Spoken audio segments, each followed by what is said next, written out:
Doctor BR Ambedkar Konaseema జిల్లా రామచంద్రపురంలో హైదరాబాద్లో TV9 ప్రతినిధి రంజిత్పై సినీ నటుడు మోహన్ బాబు దాడి చేసి గాయపరచడాన్ని నిరసిస్తూ ఆర్డీఓ కార్యాలయం వద్ద జర్నలిస్టులు నిరసన తెలిపారు. జర్నలిస్టుల సంఘాలు, ప్రతినిధులు, ప్రజా సంఘాలు, నాయకులతో కలిసి జర్నలిస్టులు ఆందోళన నిర్వహించారు. టీవీ9 ప్రతినిధి రంజిత్పై దాడి చేసిన మోహన్ బాబు, అతని అనుచరులపై క్రిమినల్ కేసులు నమోదు చేసి తక్షణమే అరెస్టు చేయాలని డిమాండ్ చేశారు. జర్నలిస్టుల రక్షణకు ప్రత్యేక చట్టం తీసుకురావాలని, మోహన్ బాబుకు ఇచ్చిన డాక్టరేట్ను రద్దు చేయాలని, అనంతరం రామచంద్రపురం ఆర్డీఓ డి అఖిలకు, డీఎస్పీ రామకృష్ణకు జర్నలిస్టు సంఘ నాయకులు డిమాండ్లతో కూడిన వినతి పత్రం అందజేశారు. ఈ కార్యక్రమంలో రామచంద్రపురం నియోజకవర్గ ప్రింట్ అండ్ ఎలక్ట్రానిక్ ప్రతినిధులు, ప్రజా సంఘాల నాయకులు పాల్గొన్నారు. జర్నలిస్టుల రక్షణకు మోహన్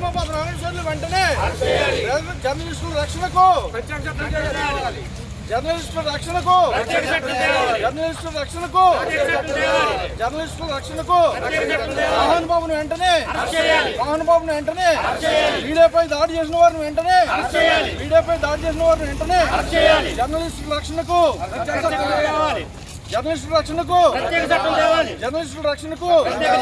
మీడియాపై దాడులు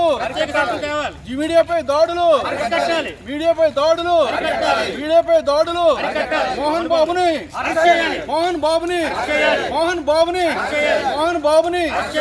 బాబు అనుచరుల్ని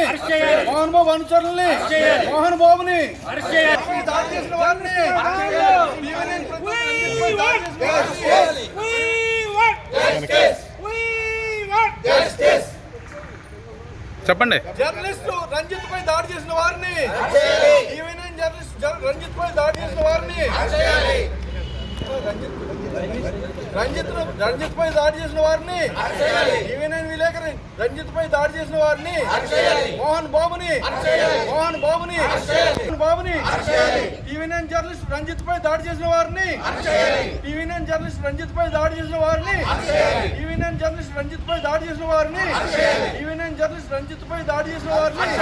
మీడియా రక్షణకు జర్నలిస్టుల ఐక్యత We want justice.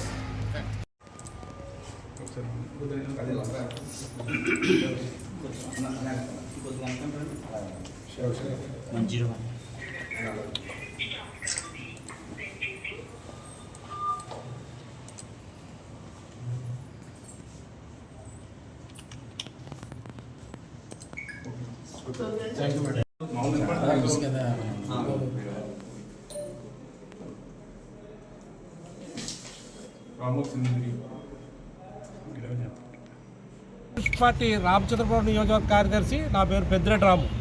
ఎందుకంటే సమాజంలో మా జర్నలిస్టు మిత్రుల మీద జరిగిన దాడిని మేము ఖండిస్తూ ఉన్నాం.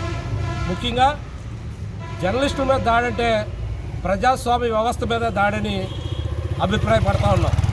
ఎందుకంటే ప్రజాస్వామ్యం 4 స్తంభాల్లో ఒక స్తంభంగా ఉన్న జర్నలిస్టు మీద దాడి చేయడం అంటే ప్రజాస్వామ్యం మీద దాడి చేయడమే. ఈ దాడికి కారణమైన నాయకులు ఎవరైతే మోహన్ బాబు ఉన్నాడో ఆయన రాజ్యసభ సభ్యుడిగా చేశాడు, పద్మశ్రీ అవార్డు తీసుకున్నాడు. ఈ దాడిలో ఆయన కేసులో అరెస్ట్ చేయాలా, ఆయనకి ఇచ్చిన పద్మశ్రీ అవార్డుని వెనక్కి తీసుకోవాలని భారత కమ్యూనిస్ట్ పార్టీ తరఫున డిమాండ్ చేస్తూ ఉన్నాం. నా పేరు నూకల బలరాం, సిపిఎం పార్టీ జిల్లా కమిటీ మెంబర్ని. ఏదైతే జర్నలిస్టుల మీద జరిగిన దాడి, మోహన్ బాబు గారు చేసిన దాడిని మేము ఖండిస్తున్నాం. విషయం ఏంటంటే ప్రతి గ్రామంలో నుంచి కూడా చిన్న కింద నుంచి ఏ సమస్య వచ్చినా వాళ్ళు నిద్ర లేకుండా జీతభత్యాలు లేకపోయినప్పటికీ ప్రజల మేలు కోరి, ప్రభుత్వం యొక్క మేలు కోరి ఏదైతే వార్తలు రాస్తున్నారో వార్తలు రాసి వార్తల మీద స్పందిస్తున్న జనానికి మేలు జరుగుతుంది. కానీ ఈ రోజున మోహన్ బాబు గారు వీళ్ళ మీద చేయి చేసుకోవడం అన్నది మొత్తం కూడా వ్యవస్థ మీదే ఆయన దాడి చేసినదిగా మేము భావిస్తున్నాము. ఇప్పటికైనా ఆయన క్షమాపణ చెప్పాలి. ఆయనకి ఇచ్చిన ఏదైతే పద్మవిభూషణ ఇచ్చిన పద్మశ్రీ అవార్డుని వెనక్కి తీసుకోవాలని చెప్పని మేము సిపిఎం పార్టీగా డిమాండ్ చేస్తున్నాం. కోనసీమ జిల్లా రామచంద్రపురం డివిజనల్ అధికారి వారి కార్యాలయం వద్ద జర్నలిస్టులు అందరూ కలిసి, ప్రింట్ అండ్ ఎలక్ట్రానిక్ మీడియా వారు అందరూ కలిసి ఈరోజు నిరసన కార్యక్రమం చేయడం జరుగుతుంది. భారతదేశం అనేది ప్రపంచంలోనే అతిపెద్ద ప్రజాస్వామిక వ్యవస్థ ఇది. ఇలాంటి వ్యవస్థలో 4వ స్తంభం అయినటువంటి మీడియాపై దాడి జరగడం అన్నది చాలా దురదృష్టకరం. ఆయన మోహన్ బాబు గారికి ఆయన వయసు, ఆయనకి ఇచ్చిన డాక్టరేటు ఇవన్నిటినీ కూడా అవమానిస్తూ అతని స్థాయి మరిచి జర్నలిస్టుపై దాడి చేయడం అన్నది చాలా దురదృష్టకరం. ఇలాంటి సంఘటనలు పునరావృతం కాకుండా కఠిన చర్యలు తీసుకోవాలి. మోహన్ బాబు అలాగే అతని అనుచరులు, అతని కుమారుడిపై కూడా రౌడీ షీట్ తెరవాలని మేము జర్నలిస్టులు అందరి తరఫున కూడా కోరుతున్నాం. అలాగే జర్నలిస్టుల రక్షణకు ప్రత్యేక చట్టం తీసుకురావాలి. TV9 జర్నలిస్టు రంజిత్పై దాడి చేయడాన్ని తీవ్రంగా ఖండిస్తున్నాం. అంతేకాకుండా ఆయనకి డబ్బు ఉంది, ఆ డబ్బున్న మతం చేత ఈ ఒళ్ళు మరిచి దాడి చేయడాన్ని తీవ్రంగా ఖండించాలి. మాతో పాటు ఈ ప్రజా సంఘాల వారందరూ కూడా ఇవాళ నిరసన కార్యక్రమంలో పాల్గొన్నందుకు వారందరికీ కూడా ధన్యవాదాలు తెలియజేస్తున్నాం. మీడియాపై దాడులు ఖండించాలని కోరుతున్నాం. కన్వీనర్నండి.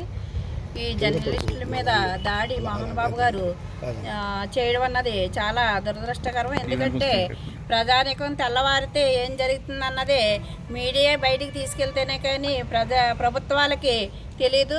ఆ మీడియా తీసుకెళ్ళిన దాని మీదే ప్రభుత్వాల సమస్యలన్నీ కూడా పరిష్కరిస్తాయి. అలాంటి మీడియా మీద దాడి చేసిన ఆయన్ని వెంటనే అరెస్ట్ చేయాలి. ఎందుకంటే ఆయనకి ఏదైతే పద్మభూషణ అవార్డు ఇచ్చారో అది కూడా రద్దు చేయాలి.